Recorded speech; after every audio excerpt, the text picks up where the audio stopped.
संगत जी सत्संग की शुरुआत करते हैं और इनवाइट करते हैं शिल्पा अरोड़ा आंटी को। शिल्पा आंटी आप प्लीज आए और गुरु जी का सत्संग शेयर करें। शुक्राना गुरु जी, क्या आपने मेरे को ये मौका दिया आपका सत्संग करने के लिए।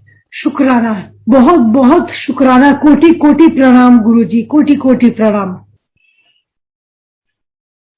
मैं गुरु जी कहते हैं तुम कब मेरे से जुड़े हो तुम्हें खुद नहीं मालूम। जब मैंने तुम्हें अपने पास बुलाना है मैं तभी बुलाता हूं, चाहे तुम कितनी ही कोशिश कर लो।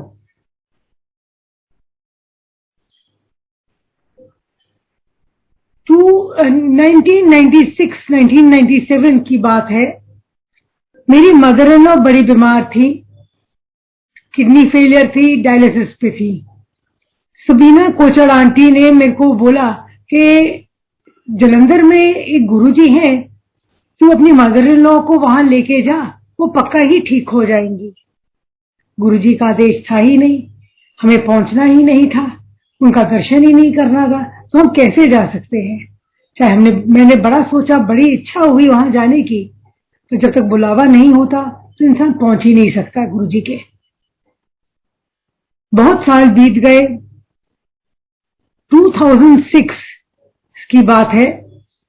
उन दिनों मेरी सिस्टर इन लॉ के फादर इन लॉ, उनको कैंसर था। वो काफी बीमार थे, हॉस्पिटल में थे, बहुत बीमार थे। मेरी नीस, मेरी सिस्टरों की बिटिया ने मेरे हस्बैंड को बोला, मामा जी मम्मी पापा तो जाएंगे नहीं, मेरी फ्रेंड ने बताया है कि गुरुजी हैं, उनका आश्रम है छतरपुर के पास एम्पायर स्टेट में, मामा जी आप मेरे को ले जाओ, शायद मेरे दादाजी ठीक हो जाए, वो बहुत सफर कर रहे हैं। कौन सा मामा अपनी नीस की बात टालता है। मेरे हस्बैंड बड़े प्यार से अपनी नीस को अपने साथ गुरुजी के आश्रम ले गए एम्पायर स्टेट। ये लोग वहां गए और मेरे हस्बैंड को लगा जैसे पता नहीं उन्हें क्या मिल गया हो। उन्होंने डेली आना शुरू कर दिया, थर्सडे, फ्राइडे, सैटरडे, संडे। वो और मेरी नीस, ये लोग डेली जाते थे, शाम को चले जाते थे और लंगर प्रसाद करके वापस आते थे। ऐसे बहुत दिन तक चलता रहा। मैं तो गई नहीं थी, मुझे तो कुछ पता ही नहीं था गुरुजी के बारे में उस टाइम, और ये मालूम भी नहीं था कि ये वही गुरुजी है जो सबीना कोचर आंटी ने इतने साल पहले मेरे को बोला था आने को।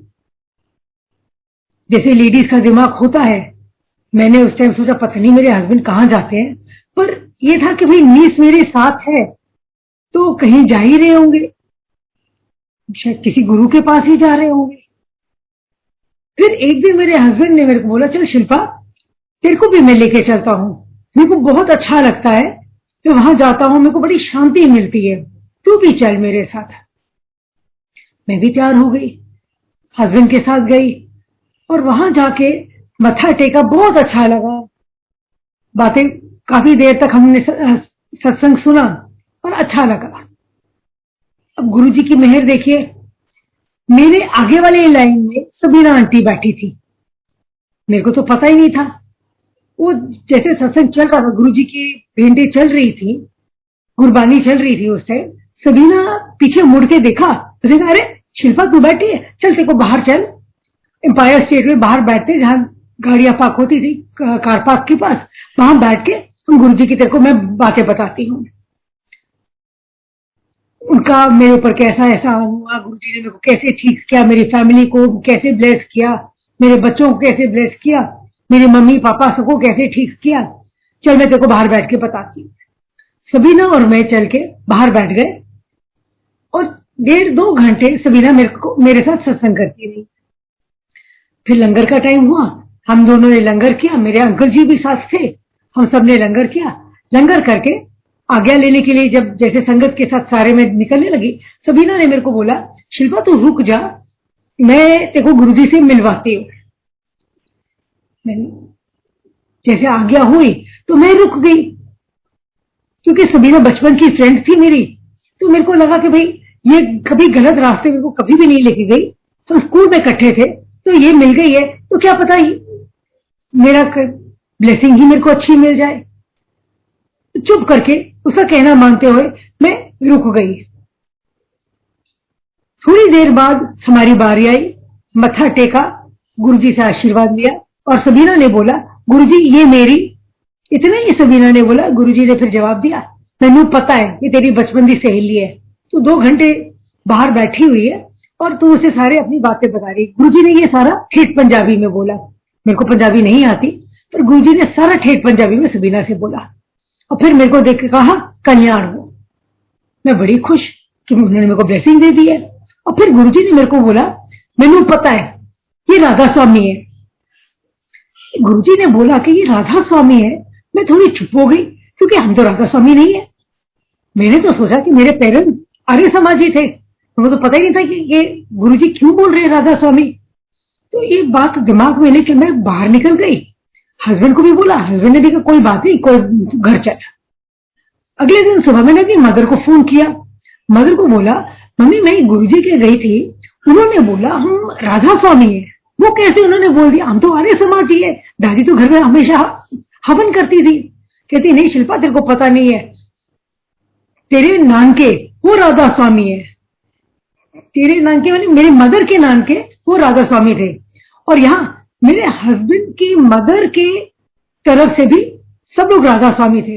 एक तरह से मेरे हस्बैंड की मदर का उन्होंने राधा स्वामी बता दिया और मेरी मदर के पीछे का उन्होंने राधा स्वामी बता दिया, तो पूरी फैमिली ही उन्होंने कवर कर दी। ऐसे तो कभी हुआ नहीं था। मेरी मदर ने मेरे को सारी बात समझाई और उन्होंने कहा शिल्पा अगली बार से मैं भी तेरे साथ चलूंगी। हम लोग रेगुलरली जाने लगे। मैं एक स्पेशल स्कूल में प्रिंसिपल के तौर पे काम करती थी, जल्दी से अपना काम खत्म कर लेती। और हम डेरावाल नगर में रहते थे उस टाइम, तो डेरावाल नगर से हस्बैंड निकलते थे, रानीबाग में मेरा स्कूल था, रानीबाग से मेरे को पिकअप करते थे। पिकअप करते हुए हम लोग फिर गुरुजी के मंदिर एम्पायर स्टेट चले जाते थे। हर थर्सडे फ्राइडे सैटरडे संडे हम लोग एम्पायर स्टेट चले जाते और बहुत अच्छा लगता था। मुश्किल से हफ्ता 10 दिन ही हुए, हफ्ता 2 हफ्ते ही हुए होंगे कि एक बार लंगर करके जब हम हाथ धो के आज्ञा की लाइन में लगने लगे तो बिटिया का मेरे को फोन आया।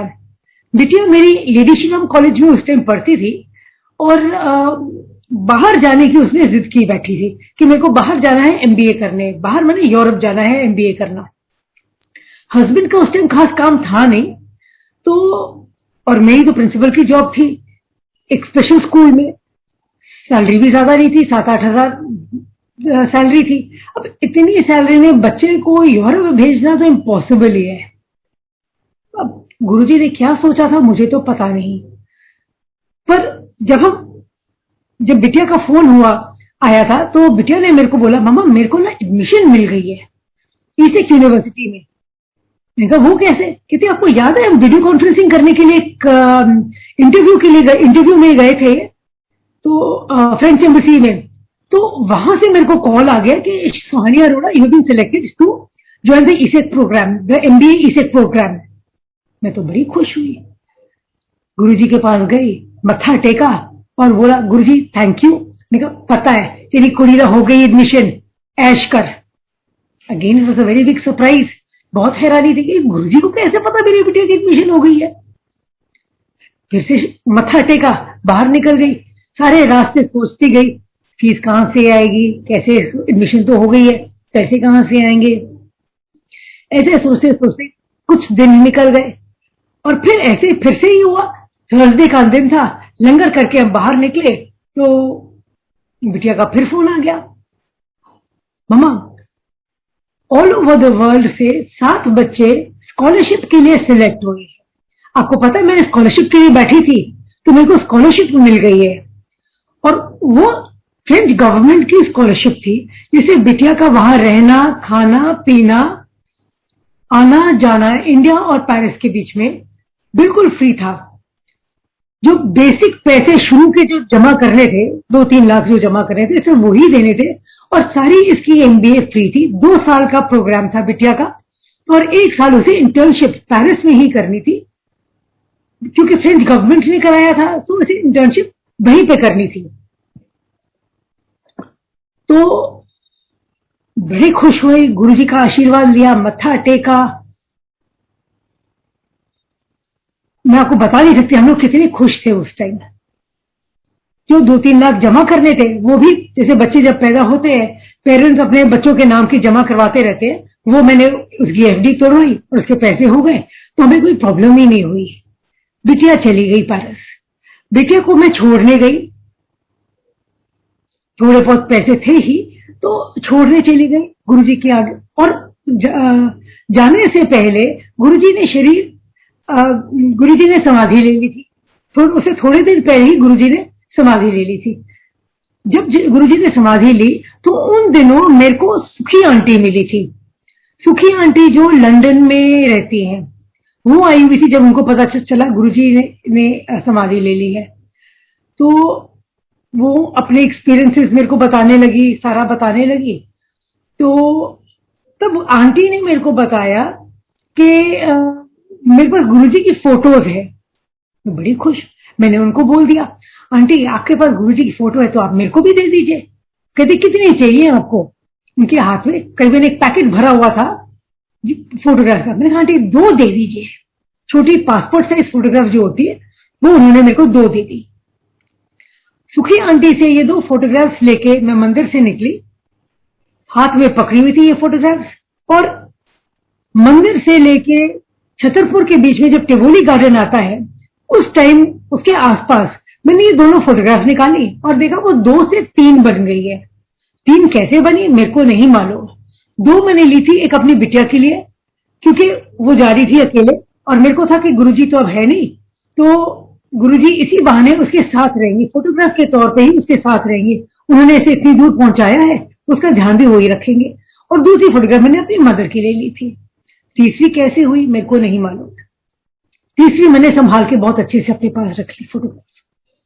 थोड़े दिन के बाद मैंने वो फोटोग्राफ लैमिनेशन के लिए भेजी, लैमिनेशन के लिए लेके गई। जब मैंने लैमिनेशन की मशीन में वो गई तो वहां पे जो अंकल खड़े थे वो कहते हैं aunty I am so sorry कि ये लैमिनेट करके तो फोटोग्राफ निकल रही है पर कलर सारे स्मज हो गए हैं, सारे कलर इसके फैल गए, I am so sorry. Photograph देखी, मनी मन में बड़ी खुश हुई। कलर्स फैले नहीं थे, उसमें बहुत सारे ओम आ गए थे। उसमें गुरुजी के माथे पे ओम था, उनके हाथों के नीचे ओम था, बहुत सारे ओम थे। तो मैं संभाल के वो फोटोग्राफ अपने लॉकर में रख दी। लैमिनेटेड फोटोग्राफ बहुत सारे ओम से भरी हुई।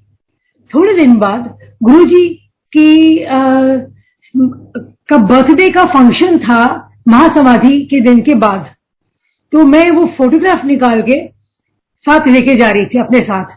तब मैंने जब लॉकर में से वो फोटोग्राफ निकाली तो देखा जहां पे गुरुजी के हाथ के नीचे ओम बना था, ओम के पास एक न्यूबॉर्न बेबी की फोटोग्राफ आई हुई थी, जैसे गुरुजी अपने बच्चे को ब्लेस कर रही हूं। मैं बहुत खुश हुई, अपने साथ वो फोटोग्राफ ले गई। वो फोटोग्राफ मंदिर ले गई, ब्लेसिंग दिलवाई, गुरुजी की फोटो के कुर्सी के पास रखी मैंने और मैं बड़ी खुश हुई। फोटोग्राफ अपने पास बड़े सालों तक मेरे पास पड़ी गई।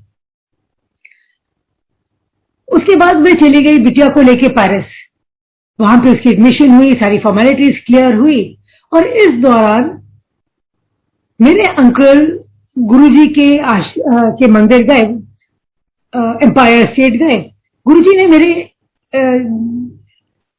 लास्ट जब मैं गुरुजी को मिली थी गुरुजी के समाधि लेने से पहले, गुरुजी ने मेरे को बोला था आंटी आप सिर्फ सैटरडे को आना, आप थर्सडे फ्राइडे सैटरडे संडे 4 दिन आते हैं, अब सिर्फ सैटरडे आना। मैं मान गई थी। अब मेरे अंकल थर्सडे को गए, अब क्यों गए मेरे को पता नहीं, पर वो चले गए। वहां एम्पायर स्टेट में लंगर प्रसाद किया, लंगर प्रसाद करके ये लोग वापस गुजरावाला डेरावाल नगर में घर वापस आ रहे थे। हमारे पास एक गाड़ी थी, ओपल एस्ट्रा गाड़ी थी, बहुत सीएनजी फिटेड थी, काफी बड़ी गाड़ी थी, सीएनजी थी। तो ये लोग रास्ते में वापस आ रहे थे। मेरे हस्बैंड थे और मेरे अंकल थे और उनके साथ मेरे ब्रदर इन लॉ बैठे थे। ये दोनों गाड़ी में बैठ के वापस आ रहे थे लंगर प्रसाद करने के बाद। सॉरी, एम्पायर स्टेट नहीं था, ये बड़े मंदिर में ये लोग आए थे। तो जब ये राजौरी गार्डन की रेड लाइट के पास गाड़ी रुकी, सामने ही गुरुद्वारा है।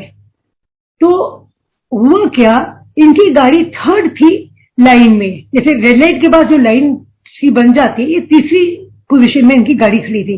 पीछे से एक ट्रक आया और ट्रक ने बहुत बड़ा बुरी तरह इनका एक्सीडेंट हो गया इन लोगों का। उसने बड़ी स्पीड से आया, करीबन 110 की स्पीड से ट्रक आया पीछे से, और हमारी गाड़ी जो है वो बिल्कुल क्रश हो गई।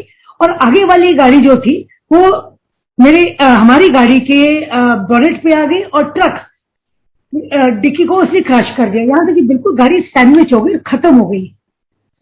सीएनजी भरी हुई थी, आसपास जितने लोग थे सबने सोचा कि जो इस गाड़ी में बैठे हैं वो आज पक्का बचेंगे नहीं। पर गुरुजी की मेहर है, गुरुजी का लंगर प्रसाद करके आए थे और गुरुजी हमेशा कहते थे मेरे पास आओगे तो मैं घर भी तुम्हें ठीक ठाक ही पहुंचाऊंगा। तो इनको कुछ हो थोड़ी सकता था, कुछ भी नहीं हो सकता था। मेरे अंकल और मेरे ब्रदर इन लॉ दरवाजा खोल के बाहर निकले, कुछ भी नहीं, कोई स्क्रैच नहीं, कुछ बिल्कुल ठीक ठाक निकले और आराम से घर चले गए। इन लोगों ने मेरे को बताया भी नहीं कि इनको प्रॉब्लम हुई, क्योंकि उन्हें लगा कि शिल्पा बिल्कुल अकेली है पेरिस में, ये डर जाएगी, तो इन्होंने उसे कुछ मेरे को बताया नहीं। जब मैं वापस आई तो मैंने वो गाड़ी पुलिस स्टेशन में देखी और देखा जैसे बिल्कुल डंप वाली गाड़ियां होती हैं, बिल्कुल ही खत्म वैसी गाड़ी थी और मेरे अंकल बिल्कुल ठीक ठाक थे, कुछ भी नहीं हुआ था, गुरुजी की मेहर। टाइम बीतता गया, कुछ साल बीते, मेरे फादर इन लॉ को कैंसर हो गया, थ्रोट कैंसर। ना वो स्मोक करते थे, ना वो तंबाकू सिगरेट वगैरह कुछ भी नहीं लेते थे, ड्रिंक भी नहीं करते थे, पर थ्रोट कैंसर कैसे हुआ हमें नहीं मालूम। जनवरी का टाइम था, काफी बीमार थे, हॉस्पिटल में थे। हम गुजरावाला डेरावाल में थे, तो सुंदरलाल जैन हॉस्पिटल अशोक विहार में, वो हमारे घर के पास था, तो बाबूजी को हमने वहां एडमिट किया। वो आईसीसीयू में काफी दिन तक रहे और फिर इनमें डॉक्टर्स ने उनको जवाब दे दिया जी हम कुछ नहीं कर सकते इनका, या तो आप इन्हें घर ले जाइए या आप जो मर्जी करें, आप यहां से ले जाइए, बहुत दिन से हॉस्पिटल में, हम कुछ भी नहीं कर सकते।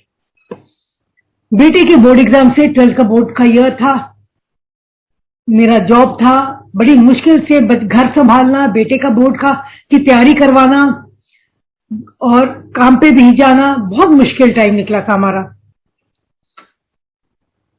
जब डॉक्टर्स ने बोला मैंने जवाब अब हम कुछ नहीं कर सकते, इनको आप ले जाइए, तो गुरुजी की मेहर है, Delhi heart and lung institute के किसी डॉक्टर से मेरे हस्बैंड की रात को बात हुई है। जब डॉक्टर्स ने बता दिया इनको ले जाइए, तो उन्होंने कहा सर आप इनको ना आप हमारे हॉस्पिटल ले आइए, हम इनकी ट्रीटमेंट वहां करेंगे। अगले दिन एम्बुलेंस आई, पूरी जैसे इमरजेंसी वाली एम्बुलेंस होती है, हार्ट एंड लंग वालों ने भेजी और बाबूजी को हमने शिफ्ट करना था। जितनी देर हमें फॉर्मेलिटीज क्लियर करने में लगी, जैसे हॉस्पिटल डिस्चार्ज फॉर्म्स करता है कि वी आर नॉट रिस्पॉन्सिबल कि हम पेशेंट को हम लेके जा रहे हैं, वो सारी फॉर्म्स हमसे साइन करवा रहे थे, 2-3 घंटे लगे। और उस टाइम इतनी खुशबू थी जैसे गुलाब की कितनी सारी बॉटल्स वहां पे खोल दी हो। मेरे को मालूम था मेरे गुरुजी साथ है, बिल्कुल कुछ नहीं होएगा, बाबूजी को बिल्कुल ठीक हो जाएंगे। हार्ट एंड लंग बाबूजी को लेके गए, वहां पे पता चला इनको कैंसर है। राजीव गांधी से इलाज शुरू हुआ, बाबूजी 4th स्टेज कैंसर के थे और 4 साल उन्होंने कैंसर में निकाले। गुरुजी ने इतनी मेहर की उनपे कि बाबूजी को कुछ भी नहीं पता चला, कोई सफरिंग नहीं। हाँ, केमोथेरेपी वगैरह करवाते थे, दवाइयां चलती थी, पर जैसे लोगों को होता है कि भाई हेयर फॉल हो रहा है, बॉडी एक हो रहा है, वॉमिटिंग हो रही है, ऐसे बाबूजी को कुछ भी नहीं था, बिल्कुल ठीक थे। और 4 साल बाबूजी ने गुरुजी की मेहर से निकाले। इस दौरान मैं स्कूल की प्रिंसिपल थी। मेरे को एक फंक्शन में, जैसे स्कूल के प्रिंसिपल्स को एनुअल फंक्शन में बोलने को बोला जाता है, हमारे स्कूल का भी एनुअल फंक्शन था और मेरे को स्पीच देनी थी। मैं हमेशा ही बिल्कुल पीछे, जैसे स्कूल में बच्चे जो पीछे बैठते हैं, मैं उनमें से कंप्लीटली इंट्रोवर्ट, ना ज्यादा बोलना, चुपचाप रहना।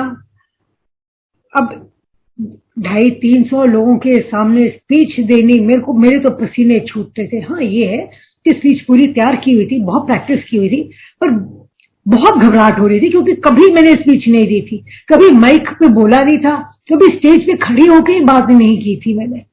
बहुत डर लग रहा था। गुरुजी को बोला, गुरुजी प्लीज हेल्प मी, मेरे को समझ नहीं आ रहा मैं क्या करूं, मेरे को कुछ भी नहीं याद रह रहा। मेरे को अनाउंसमेंट हुई, स्टेज पे गई, पोडियम पे खड़ी हुई, माइक ऑन हुआ, अनाउंसमेंट हुई, और आप विश्वास नहीं करेंगे, आसपास सारा अंधेरा हो गया, खूब अंधेरा, कुछ भी नहीं दिखा। अगर आसपास आके कुछ अंधेरा होगा, कुछ कुछ दिखेगा ही नहीं, छोटी सी लाइट ही होगी जिसके ऊपर आपका पेपर है, आपके पेपर के ऊपर छोटी सी लाइट, तो आपको डर भी नहीं लगेगा। जब आपको दिख ही नहीं रहा कुछ, तो डर किस बात का, कोई है ही नहीं आपको जज करने के लिए, कोई आपको कमेंट पास करने के लिए कोई है ही नहीं। बीच में स्पीच के दौरान मैनेजमेंट वाले ओनर्स वगैरह सारे आए, उन्होंने पेपर ऐड किए कि शिल्पा ये भी सेंटेंस बोल देना, ये भी बोल देना। सब मैंने बोला, सब किया, बिल्कुल घबराहट नहीं हुई। और बाद में लोगों ने आके मेरे को बोला, शिल्पा जी आप तो इतना अच्छा बोलते हैं, हमें तो पता ही नहीं था आप इतना कॉन्फिडेंटली बोलते हो, इतनी बढ़िया स्पीच इंग्लिश में, कमाल ही कर दिया। कितने लोगों ने आके बोला मेरे को, और मैं मन ही मन अपने गुरुजी को थैंक यू बोल रही थी, गुरुजी आपने आज मेरी इज्जत बचा ली, मेरी बड़ी बेइज्जती होती अगर मैं ठीक से नहीं बोलती। बड़ा शुक्राना किया गुरुजी का। थोड़े जब बाबूजी बीमार थे, बाबूजी ने कहा कि शिल्पा मेरे को जाना है केमोथेरेपी के लिए, तो गुजरावाला टाउन में हमारा घर था फर्स्ट फ्लोर पे, मैं वहां कैसे जाऊंगा, कैसे थेरेपी के लिए जाऊंगा, कैसे सारी ट्रीटमेंट कराऊंगा। मेरे को ना तुम लोग गुड़गांव छोड़ दो, मेरी एक बड़ी वाली जो सिस्टर इन लॉ है वो उस टाइम गुड़गांव में है, गुड़गांव में रहती थी, तो उनका पीजी था, तो बाबूजी ने बोला कि उसके पास पीजी भी है, नीचे वाला कमरा है, ना सीढ़ियां चढ़नी है ना कुछ है, तो तेरे को स्कूल भी जाना होता है, तेरे को बड़ी मुश्किल होगी बेटा, तो मैं अपनी बड़ी बेटी के घर रह जाता हूँ। हम बाबूजी को वहां ले गए, और दीदी, उनके घर वालों ने, बेटा, सबने बड़ी सेवा की बाबूजी की। और थोड़े ही दिन में बाबूजी ने बोल दिया मैं तो आई गया हूँ, तुम लोग भी अपना सारा काम वाइंड अप करो और तुम लोग भी दिल्ली गुड़गांव शिफ्ट हो जाओ। हस्बैंड का खास काम तो था ही नहीं, तो हम लोग भी गुड़गांव शिफ्ट हो गए। बस थोड़ी टाइम मांगा बाबूजी से, क्योंकि बेटे के 12th के बोर्ड एग्जाम्स चल रहे थे, तो हमने कहा बाबूजी जैसे इसके एग्जाम्स खत्म होंगे हम लोग भी शिफ्ट हो जाएंगे। बाबूजी को थेरेपी कराना, बाबूजी की ट्रीटमेंट कराने के लिए मेरे को जाना पड़ता था, हॉस्पिटल जाना पड़ता था, और बेटे को एग्जाम्स दिलवाने मेरे पेरेंट्स जाते थे, उसे गाड़ी छोड़ने जाना, एग्जामिनेशन सेंटर लेके आना, सब कुछ करना। सिर्फ बीच में मैं इसके ट्यूटर को मिलने गई बीच में, तो उसको मैंने बोला सर ये पढ़ाई कैसे कर रहा है, कहता मैम मेरे को बिल्कुल नहीं मालूम, बोर्ड का पेपर देने तो जा ही रहा है, पर पास होएगा कि नहीं होएगा मेरे को नहीं मालूम, ये लास्ट बेंच में बैठे रहता है और सारा टाइम रोता रहता है। मेरे को मालूम है इसके दादाजी बहुत बीमार है, पर इसकी भी जिंदगी का सवाल है, 12th के एग्जाम्स हैं, पता नहीं मैडम, मैं कोई गारंटी नहीं लेता, चाहिए टॉपर बच्चा रहा है, पर अब मैं कोई जिम्मेवारी नहीं लेता इस बच्चे की। मैं कुछ कर नहीं सकती थी, घर के हालात ही ऐसे थे, गुरुजी पे छोड़ दिया। और आप विश्वास नहीं करेंगे, गुरुजी की इतनी मेहर, साहिल मेरे बेटे ने टॉप किया Delhi public school Mathura road commerce section में, ही गॉट 97%। सिर्फ गुरुजी कर सकते हैं ये। ठीक है बच्चे ने बहुत मेहनत की, पर जब तक ऊपर वाले की ब्लेसिंग्स ना हो, आशीर्वाद ना हो, मेहर ना हो, कुछ भी नहीं हो सकता। इसका रिजल्ट आया, इसने कहा मम्मा एग्जाम्स तो हो गए, 12th तो खत्म हो गया, मैंने लॉ करनी है, तो मामा मैंने एग्जाम्स भी देने हैं, मेरे को एग्जाम्स दिलवा दो, अगर एडमिशन होएगी तो मैं एग्जाम्स मैंने देने हैं, और एडमिशन हो गई तो ठीक है ना, तो दिल्ली यूनिवर्सिटी में आ ही जाऊंगा। कौन से पेरेंट्स अपने बच्चों को मना करते हैं। मैंने कहा चल बेटा तू दे दे। इसने सिम्बायोसिस पुणे का एग्जाम भी दिया, जिसके लिए वैसे पूना लेके गई, और इसने क्लैड का एग्जाम दिया, नेशनल लॉ स्कूल का भी एग्जाम दिया। और फिर गुरुजी की मेहर, इस हालात के दौरान भी बेटे की दोनों जगह एडमिशन हो गई। क्लैड में ये 3rd बहुत हाई रैंकिंग इसकी आई, जिसके कारण इसे NUJS national law school Calcutta में इसकी एडमिशन हो गई, और इसे सिम्बायोसिस में भी हो गई। सिम्बायोसिस में पहले हुई इसकी एडमिशन, जब इसकी एडमिशन हुई हम पैसे जमा करने ही वाले थे, तो इसने मेरे को बोला मामा एक दिन रुक जाओ, क्लैड का रिजल्ट आने वाला है, एक दिन रुक जाओ, अगर क्लैड के थ्रू मैं नेशनल लॉ स्कूल में हो जाता हूं तो आपकी फीस भी ज्यादा नहीं लगेगी, सिम्बायोसिस की फीस भी ज्यादा है, और ये नेशनल लॉ स्कूल है तो वो बेटर भी होगा। तो हम रुक गए और उसका कैलकाटा लॉ स्कूल में इसकी एडमिशन हो गई। 5 साल इसने लॉ किया और 4th ईयर में बेटा था कि Luthra and Luthra law firm की जैसे कंपनीज आती हैं कॉलेजेस में बच्चों को पिकअप करने के लिए, तो इसे 4th ईयर में ही Luthra and Luthra law firm ने बेटे को पिकअप कर लिया। ये तो बड़ा खुश 4th ईयर में, मामा मेरे को तो उन्होंने पिकअप कर लिया है, 50,000 भी दे दिए, मेरी तो नौकरी कंफर्म है, मेरे को 5th ईयर करने की जरूरत ही नहीं है। समझाया, मैंने कहा ना बेटा 5th ईयर तो तेरे को करना ही है, कल का तो हमें पता ही नहीं है, तू ये पक्का कर ले। तो गुरुजी की मेहर से उसने पढ़ाई तो कर ही ली, कॉलेज खत्म करने से पहले ही गुरुजी ने इसे नौकरी भी दिलवा दी, और आज की डेट में गुरुजी की मेहर से वो पार्टनर भी है, और he is the youngest partner in a law firm in India. जब ये हुआ तो बिटिया मेरी, जब ये पढ़ ही रहा था बेटा, तो बिटिया का कोर्स खत्म हो गया और पेरिस में उसकी इंटर्नशिप भी खत्म हो गई। उसने कहा इंडिया आने से पहले कहती है मम्मा मैंने ना शादी करनी है, मेरा एक फ्रेंड है, वो स्टैनफोर्ड यूनिवर्सिटी में फाइनेंशियल एमबीए कर रहा है, तो मैंने उससे शादी करनी है, बॉम्बे में रहते हैं, बहुत अच्छी फैमिली है। तो गुरुजी की मेहर, ना लड़की के लिए देखना पड़ा ना कुछ, उन्होंने खुद ही सारा सोच के रखा था। बिटिया का भी रिश्ता हो गया। जिस दिन शादी होनी थी, सुबह जैसे 7th का टाइम था, इतनी बारिश हुई मैं आपको बता नहीं सकती। सारे रिश्तेदार मेरे को बोल रहे थे शिल्पा नीचे शाम का फंक्शन कैसे होएगा, गार्डन तेरा सारा ओपन में है, सारा गार्डन है तो पानी से भरा होगा, तो बहुत बुरी हालत होगी, सबके कपड़े खराब हुए, क्या करेगी तू, बारिश बंद ही नहीं हो रही। कोई मेरे को बोल रहा है कि कोई पतीला उल्टा करके रख दे, कोई कुछ बोल रहा है कि किसी तरह बारिश हुए, कोई कह रहा है कोई किसी कबूतरों को दाना डाल दे। हर बंदा जो आ रहा है कोई अपनी कमेंट पास कर रहा है।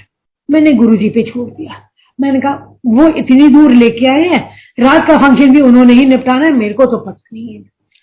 और फिर गुरुजी की मेहर, पूरे गार्डन में रात को जहां पे पंडाल में बिटिया का फंक्शन था, घास में एक बूंद पानी भी नहीं था, कोई बोल भी नहीं सकता था कि आज सुबह बारिश हुई है। मेरा ब्रदर आया, उसने जो स्टेज था उसके नीचे पत्थर वत्थर स्टेज के नीचे एक्स्ट्रा लगवाए, ये न हो कि बहुत सारे लोग स्टेज के ऊपर चढ़ जाए और वो धस ही जाए, स्टेज ही धस जाए।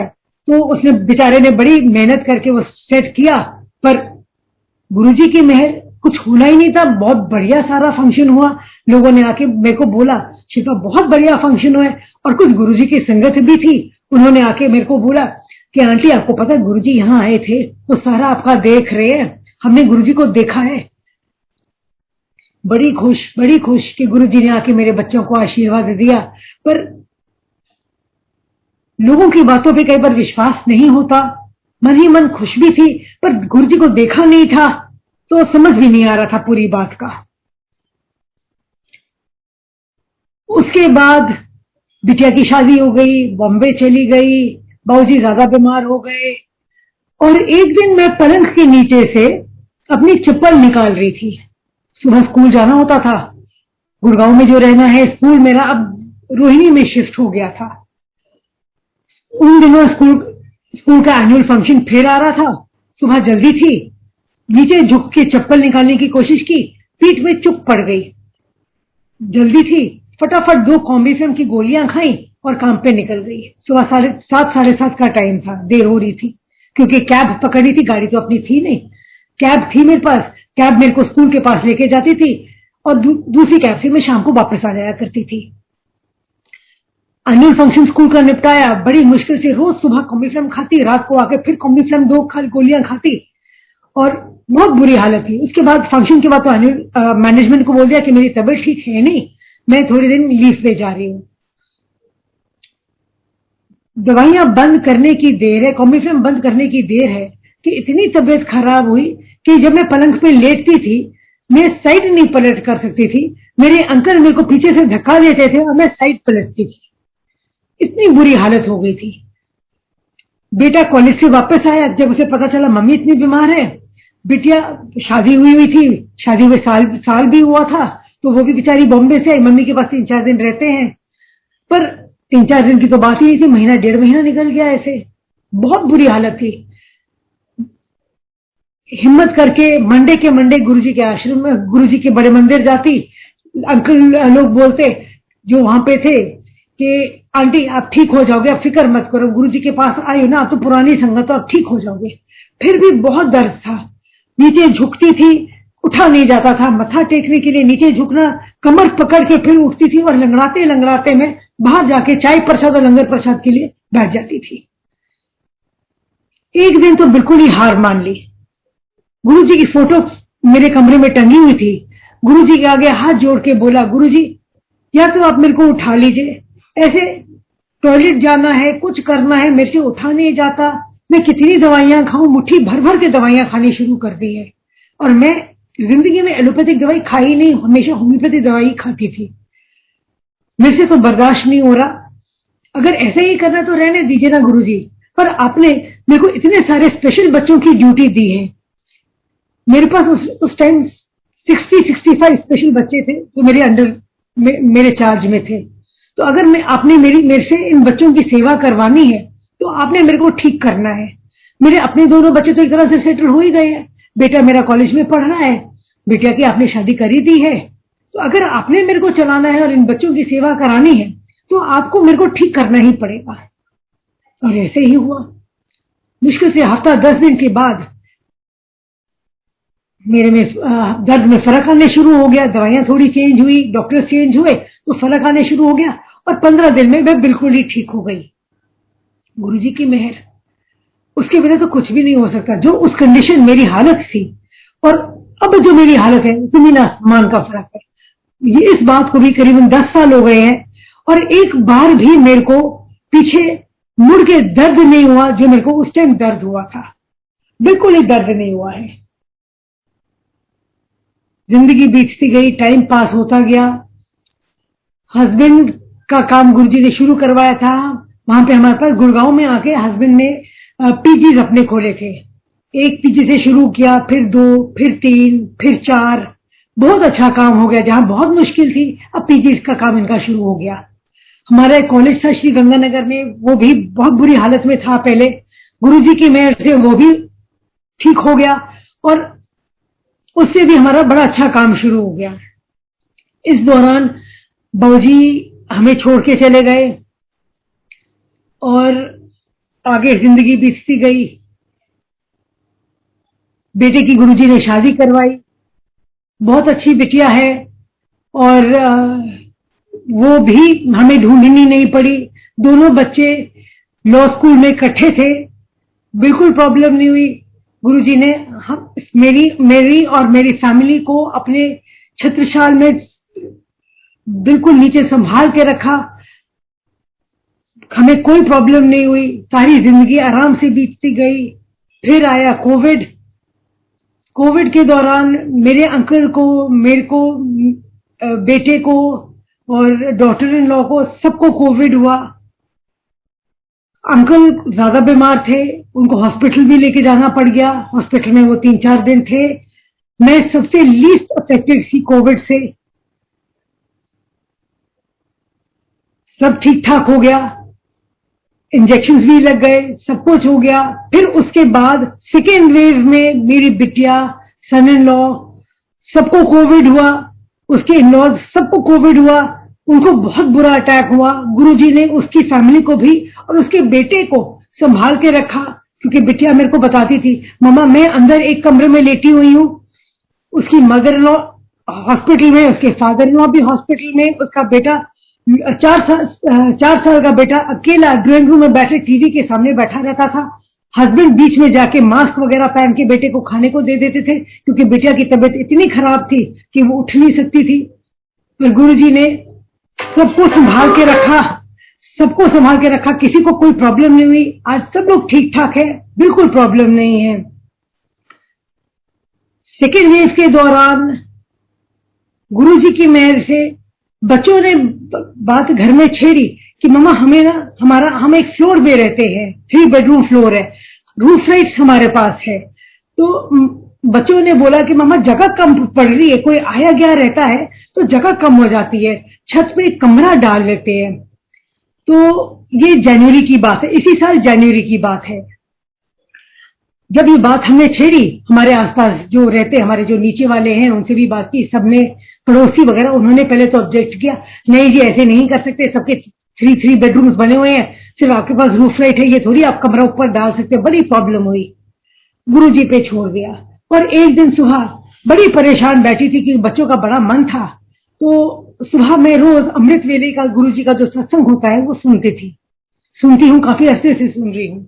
तो उसमें एक दिन उन्होंने मेरे को बोला कि जब कोई कष्ट आए तो सुंदरकांड का पाठ और जपजी साहब का पाठ आप किया करें। तो मैंने ये सोचा कि मैं करना शुरू करती हूँ। तो जब ये मेरे को पंजाबी बिल्कुल नहीं आती, ना मेरे को समझ आती, ना मेरे को बोलनी आती है, ये मैं दोपहर के टाइम करना शुरू किया और गुरुजी की मेहर से अब आस पड़ोस वाले भी कैसे मान गए मेरे को नहीं मालूम। सारा काम हुआ। कोविड का सेकेंड वेव चल रहा है। मैं बच्चों को पहले बोला था, बेटा सेकेंड वेव है, आर यू सर्टेन कि कोई प्रॉब्लम तो नहीं होगी? मैंने कहा मम्मा कोई लेबर अंदर नहीं आएगी, कोई कुछ नहीं होएगा, आप शांति से बैठो, चुप होके काम होने दो। और गुरुजी ने ऊपर छत में हमारा एक बहुत सुंदर कमरा बच्चों का बनवा दिया। आस पड़ोस वाले ने कुछ नहीं बोला, किसी को प्रॉब्लम नहीं हुई। चाहे हमारे यहाँ लेबर आती थी, चाहे वो अंदर नहीं आती थी, गेट पे ही आती थी, आंटी पानी दे दीजिए, ठंड गर्मी बड़ी है, जून जुलाई का टाइम था, मई जून का टाइम था, बर्फ दे दीजिए। थे दूर ही पर इंटरेक्शन तो थोड़ा बहुत था। पर अगेन गुरुजी की मेहर, किसी को कोई प्रॉब्लम नहीं हुई, कोई कोविड की प्रॉब्लम नहीं हुई, पूरी बिल्डिंग में किसी को प्रॉब्लम नहीं हुई। काम बड़े शांति से, बहुत अच्छे से, सुंदर तरीके से सारा बच्चों का काम गुरुजी ने काम करवाया। हस्बैंड का बड़ा मन था मेरी फैक्ट्री होए, क्योंकि शुरू में हमारे बड़े साल पहले हमारी अपनी एक फैक्ट्री थी और कोई प्रॉब्लम के कारण वो फैक्ट्री बंद करनी पड़ी। तो गुरुजी की मेहर से उनकी आज की डेट में ऊना हिमाचल में उनकी बहुत अच्छी रेक्सीन की फैक्ट्री है, बहुत अच्छा काम कर रहे हैं। हमारा कॉलेज भी चल रहा है। 2015 के आसपास जैसे मेरा काम चल रहा था, मैं प्रिंसिपल थी स्कूल की 2015, तो पता नहीं गुरुजी ने मेरे दिमाग में क्या बात डाली कि बैठे बैठाए मैंने रेजिग्नेशन दे दी काम में और सोच लिया कि मैं अपना ही स्कूल चालू करूंगी। कोई जेब में पैसे नहीं, कुछ नहीं, जो सैलरी आती थी वो घर के काम, बच्चा अभी पढ़ के ही निकला था और इतने थे ही नहीं कि मैं एक स्कूल खोल लूं अपना। यहां तक कि 4-5 लाख भी जेब में नहीं थे कि मैं अपना स्कूल खोल लूं। और बच्चे तो थे ही नहीं। मैंने तो सोचा था मेरे जो पुराने स्कूल के बच्चे हैं वो सारे मेरे साथ आ जाएंगे, क्योंकि 15 साल से मैं उस स्कूल में थी। पर जब स्कूल खोला बच्चे ही नहीं थे, गिनती के 4-5 बच्चे, पर उन्हीं से खोला। और फंड्स कहां से आए मेरे को नहीं मालूम, गुरुजी अपने आप कराते गए और उन्हीं की ब्लेसिंग से आज कोविड से पहले सबसे बेस्ट, सबसे बढ़िया और बेस्ट फैसिलिटीज वाला स्पेशल स्कूल है हमारा नॉर्थ दिल्ली में। गुरुजी का स्कूल है। मैं वहां पे प्रिंसिपल की नौकरी करती हूँ, है तो गुरुजी का। मैं तो उनके यहाँ सेवक हूँ, प्रिंसिपल हूँ, सारा गुरुजी का करना है। और 110 स्पेशल स्कूल में बच्चे होना, सारे बच्चे स्पेशल नीड्स। फंडिंग कहाँ से आती है मुझे नहीं मालूम, गुरुजी अपने आप करवाते हैं। और ये नहीं कि इस स्कूल में बच्चे आ रहे हैं और जा रहे हैं। इस स्कूल में नॉर्थ दिल्ली में कोई स्कूल इतना नहीं होगा जितनी फैसिलिटीज गुरुजी यहाँ पे इन बच्चों को दे रहे हैं, वो अपने बच्चों का कर रहे हैं। Best to best facilities. Special Olympics Bharat के साथ स्कूल का टाई अप करवाया, बच्चों को नेशनल ओपन स्कूल से एग्जाम्स दिलवाए, सब कुछ गुरुजी। कोविड के दौरान स्पॉन्सर्स टूट गए, बहुत सारे हमारे जो कनेक्टिविटी से आनी बंद हो गई, पर गुरुजी की मेहर से वो स्कूल अभी भी चल रहा है। फंड्स कहां से आते हैं गुरुजी ही जानते हैं। गुरुजी अपने बच्चों का ध्यान हमेशा ही रखते हैं। महीना खत्म होने से पहले कहीं ना कहीं से किसी का फोन आ जाता है, आंटी ये पैसे हम आपको भिजवा रहे हैं, आंटी ये आपको भिजवा रहे हैं, हमारे घर में ये गुड न्यूज हुई, हमारा ये काम हुआ है, आंटी हम ये कर रहे हैं। तो स्टाफ की सैलरीज, रेंट सब गुरुजी अपने अपने से करा रहे हैं, कोई प्रॉब्लम नहीं है। और गुरुजी की मेहर से मेरे ख्याल से हम कल फिर से कोविड के बाद बच्चों को कोविड प्रोटोकॉल के थ्रू बच्चों को फिर से लाने की कोशिश करेंगे। ऑनलाइन करते रहे हैं, अब फिजिकल क्लासेस हम कल से फिर से शुरू करने की कोशिश कर रहे हैं। गुरुजी जानी जान है, उनको सब कुछ पता है, किसको किस चीज की जरूरत है, किसकी नहीं जरूरत, वो ही जानी जान है, वो ही सबका ध्यान रखते हैं।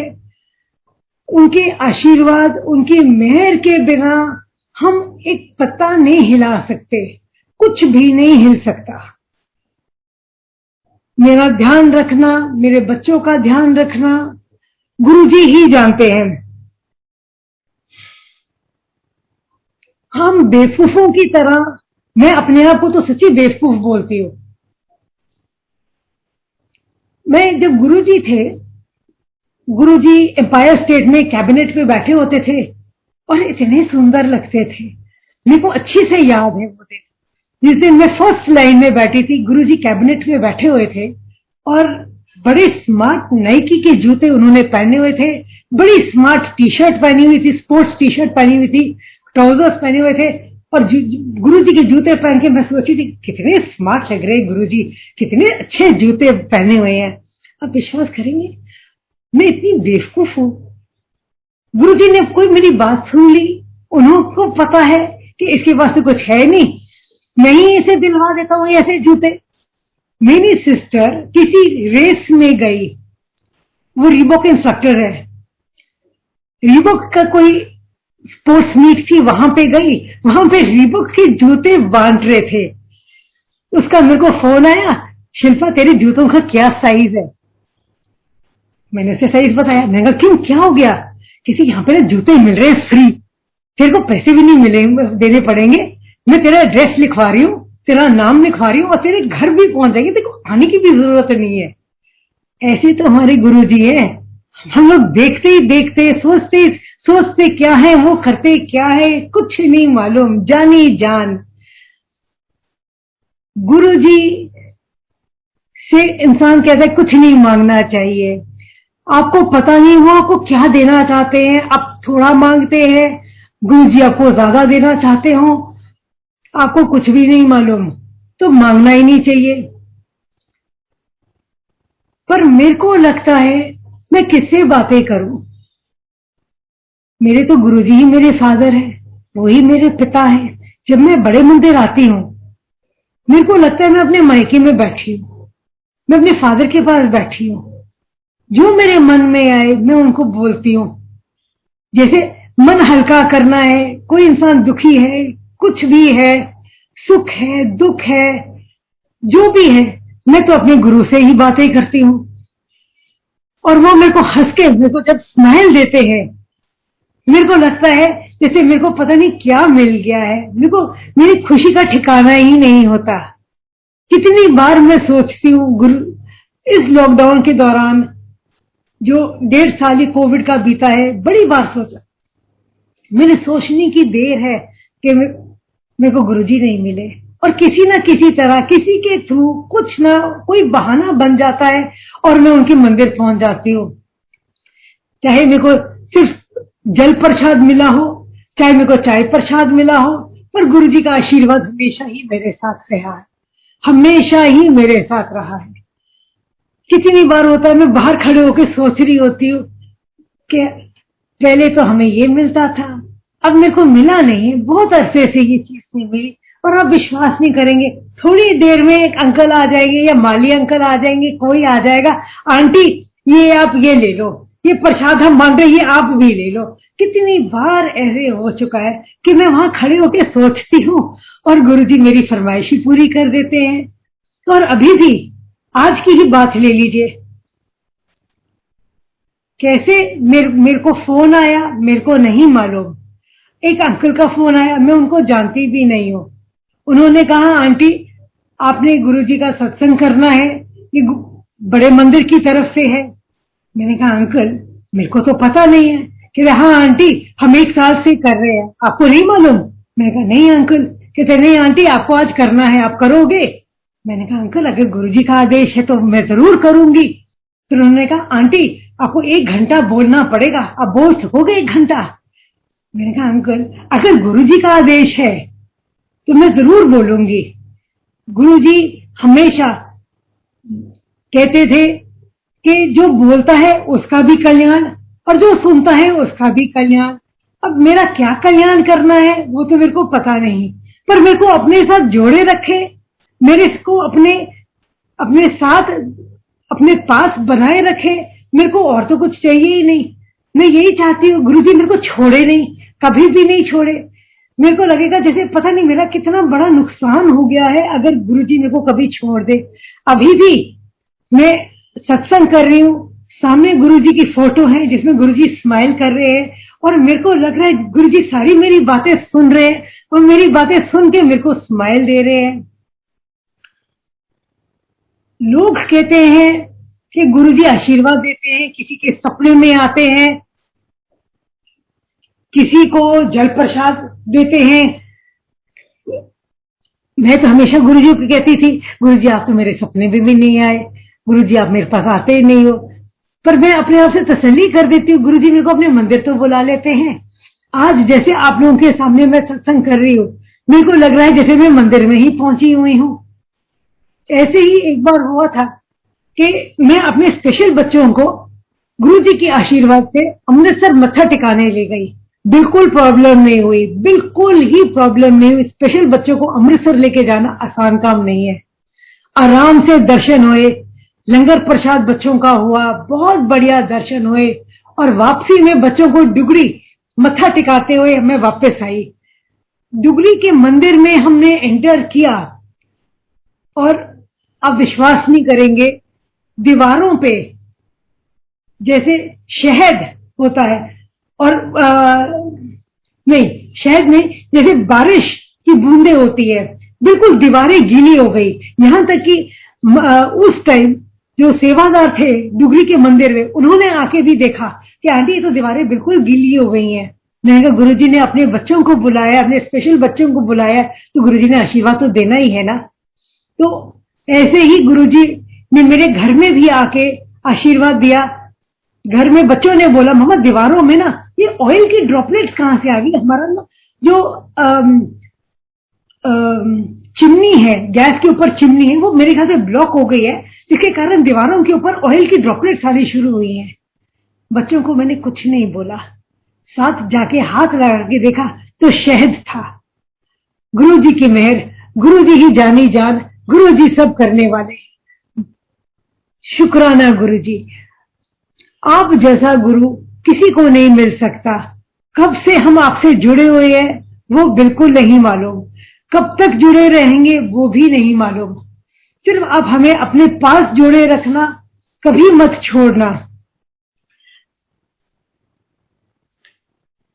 मेरी जिंदगी में बड़े इंस्टेंसेस आए हैं, बड़े एक्सपीरियंसेस हुए हैं, सुख दुख बहुत ज्यादा, पर मुश्किलें आई और गुरुजी ने सारी मुश्किलें फूलों के समान सारे कांटे निकाल दिए और फूलों के समान हमारी जिंदगी आगे कर दी। कोई प्रॉब्लम नहीं, कोई कुछ नहीं।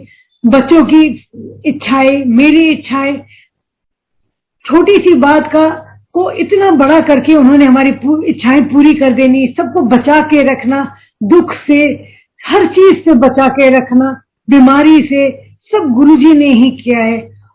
उनके बिना हम अधूरे हैं, सब गुरुजी जानते हैं।